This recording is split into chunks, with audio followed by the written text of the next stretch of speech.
Hello, good morning. Welcome to Breakfast with Luxmy Gopal and Roger Johnson. Good morning. Our headlines today. Luxmy's got the details, and you're starting with Russia, very much a Russian story. That's right, Roger. It's the fact that President Biden has stepped up calls for the US Congress to pass a huge package of military aid for Ukraine after Russian forces captured the town of Avdiivka. He said Washington's inaction had left Ukraine's troops without enough ammunition, as our reporter Simon Jones explains. Well, as you saw there, President Zelensky has been urging allies not to abandon Ukraine at the Munich Security Conference, where our security correspondent Frank Gardner is this morning. Good morning, Frank. What was the mood there?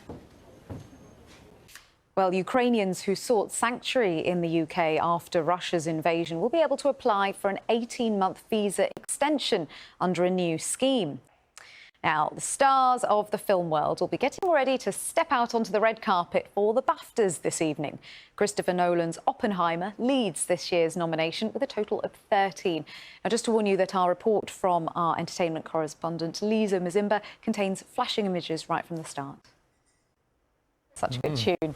Well, you can watch the BAFTAs on BBC One and BBC iPlayer from 7 o'clock tonight. And David Tennant will not be wearing his very You've got lovely jumper envy. sweater. I reckon you would love that jumper. I don't think it'd suit me, but he carries space, so he's got such style. Anyway. You could make it work, Roger. I have faith in your jumper ability. Right, from the films to the small screen, and after weeks of suspense and rumours, I'm sure you were hanging on it, the winner of ITV's reality singing competition, The Masked Singer, was revealed last night.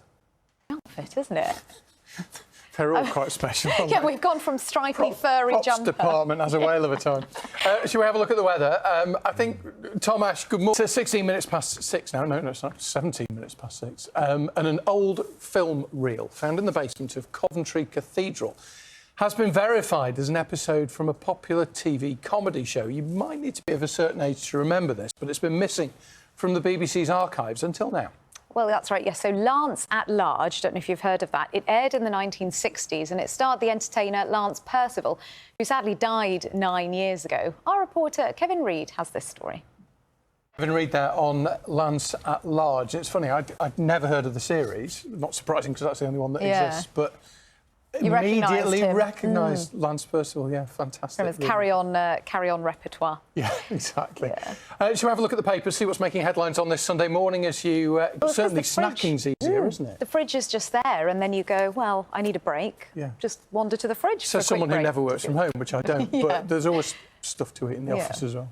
It's just far too close by. Speaking of something to eat, how about this up for an award tonight? Yeah, we were talking about Lance at Large a minute ago. You need to be of a certain age to remember that. You certainly also need to be a certain age to remember Bolero, 40 years ago now, since Torvill and Dean, Jane Torvill and Christopher Dean, did that. And they announced this week that they are going to hang up their skates for good. The ice dancing duo trained at their local rink in Nottingham and have returned many times over the years to perform, coach and to inspire the younger generation, as Angela Rafferty reports. Rafferty there, and such a great piece of music, isn't it? It's great. Well, yeah. It's 6:25 now. Let's have a look at the sport, shall we? See what's been going on. Chetan is with... Now. Well, we'll be back with the headlines at 7, but now it's time for this week's travel show. Speak later. Could be both. I can't tell. Are both those creations the cake? Yeah, I don't know. The 63 looks like it could be, doesn't it? Yeah, maybe that's the cake. But also the thing next to it is covered in theatre drama masks. Yeah. Does that mean she just likes the theatre? She's up for a BAFTA by the looks of it. I'm sure she'll polish them off. We'll find out from David Tennant whether trumpeters